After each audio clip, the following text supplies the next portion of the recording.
All right, welcome back. Hononegah, honors Algebra 2, 9.1 AC1 Law of Sines. So this is the first day of the Law of Sines, and we're actually also throwing in an area formula question in here. So most of you know the area formula for a triangle is half base times height, and I don't disagree with that. But this is assuming that you know the base and you know the height.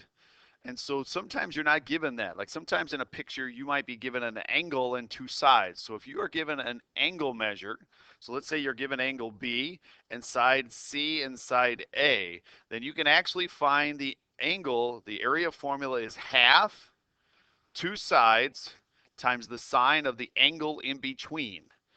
So again, make sure you're in degrees mode, but the area formula is half two sides, so half one side times the next side times the angle or the sine of the angle in between. So this is another area formula of a triangle that you've never seen before. So in this picture, I can find the area of this triangle.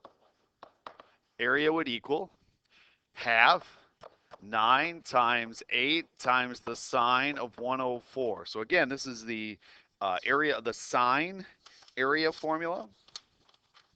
So using my calculator now, half times 9 times 8 times the sine of 104.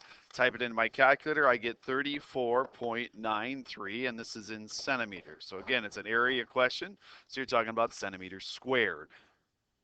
So another area formula. Next, the law of sines. You're going to need to know this, memorize it, understand it. The sine of angle A over the side A, so that is the side opposite of A, is equal to the sine of angle B over the side B, which is equal to the sine of angle C over side C. We can solve triangles in which you are given three parts of a triangle. There no longer has to be a right triangle. SOHCAHTOA is a right triangle only formula.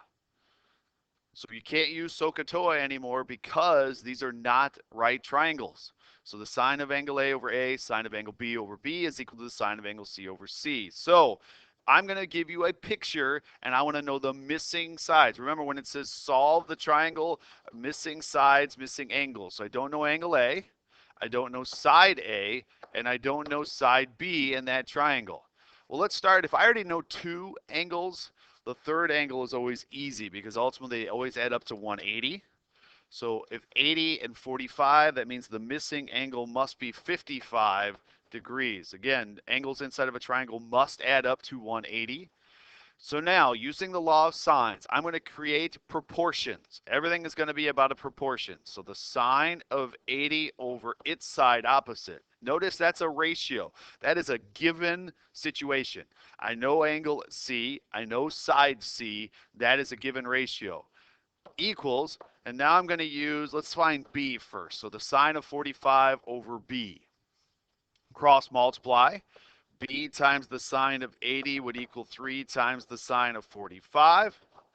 Divide both sides by the sine of 80. So that B would equal, now I got to use a calculator now. 3 times the sine of 45 divided by the sine of 80. Side B would equal 2.15. Next, I'm going to create another proportion. We're talking about the sine of 80 over 3 hasn't changed. But now I want the sine of 55, angle A over little a. Cross multiply. So A times the sine of 80 is equal to 3 times the sine of 55. Divide both sides by sine of 80. And now I'm going to use a calculator again. So 3 times the sine of 55 divided by the sine of 80. Using my calculator, I get A to be 2.50. So again, the law of sines is meant to create proportions. It is also meant for any triangle. So you're not talking about just a right triangle. You are talking about any triangle now. Well, what if I am not given, this time I don't know angle T, I don't know angle S, and I don't know side T.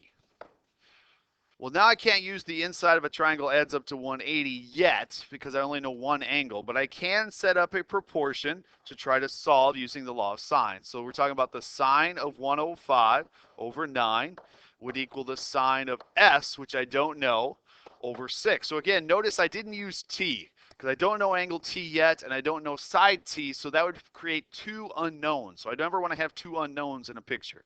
Again, I don't like S's, but 6 times the sine of 105 would equal 9 times the sine of S.